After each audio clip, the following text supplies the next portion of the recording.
la grabación. Sí. Y pasamos entonces al punto 17, donde volvemos a las definiciones y nos dicen en este momento que es una bisectriz. Y una bisectriz no es una Beatriz que está mal nombrada, sino que es un ángulo que va a la o sea, un ángulo, el ángulo que se forma con la semirrecta, que va al origen y lo divide en dos ángulos congruentes. Desglosemos un poco esta información.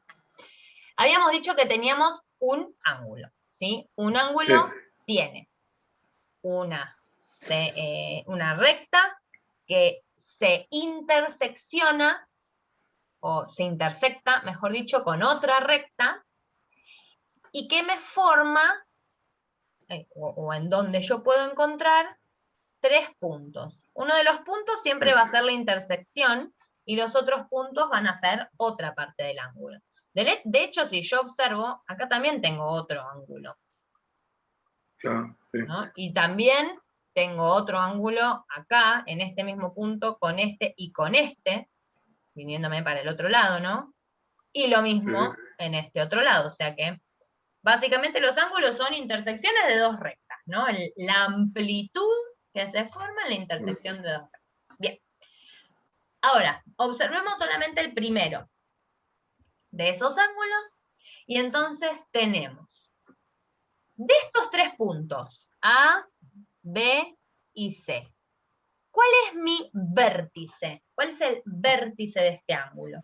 Que no, dicho sea de paso, no nos lo definió nunca, que nos recuerda lo que vimos en la primera clase, de que cuando tenemos axiomas, donde tenemos postulados, dan por sentadas ciertas cosas. Una de las cosas que dan por sentadas es que sabemos que es un vértice, y podemos no saberlo. ¿Sabemos qué es un vértice? ¿Cuál de estos tres puntos es el vértice? ¿Se lo puede imaginar o adivinar? ¿Arriesgar? Tiene tres opciones. Una va a estar bien. El A y C. No sé, el A y el C. El A y el C, usted dice que es el vértice. O sea, una recta vendría a ser una línea. Si no, el B solo. Sí, esa me gusta más. Exactamente. Esa es el vértice. El vértice era el puntito que me quedaba acá en el medio, por ejemplo. O sea, en este caso era Q, ¿no? La letra que me queda en el medio. Como si fuese la intersección. Exactamente. Como si fuese, no, exactamente la intersección. Tal cual. Entonces, voy a trazar una semirrecta que tenga origen acá, en el vértice. ¿Y cómo va a ser esa semirrecta? Pues yo puedo trazar una semirrecta que vaya para allá, puedo trazar una semirrecta allá, y todas tienen origen en el vértice. Ahora, ¿cómo tiene que ser esta semirrecta? Me da una especificación más. Bueno, esta semirrecta tiene que dividir a este ángulo, el ángulo en cuestión es el ángulo ABC, tiene que dividir este ángulo ¿en qué? En dos ángulos congruentes. ¿Qué eran dos ángulos congruentes? Digamos iguales. Sí, señor. Iguales, tal cual. Entonces, la semirrecta esta va a tener que tener su origen en B y va a tener que estar justo en el medio,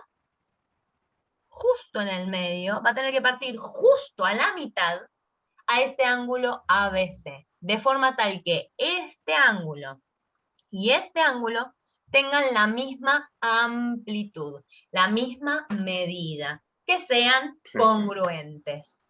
Entonces, si yo acá creo un nuevo punto D, vamos a decir que A, B y D es congruente con con D, B, C. ¿Se entiende? Sí.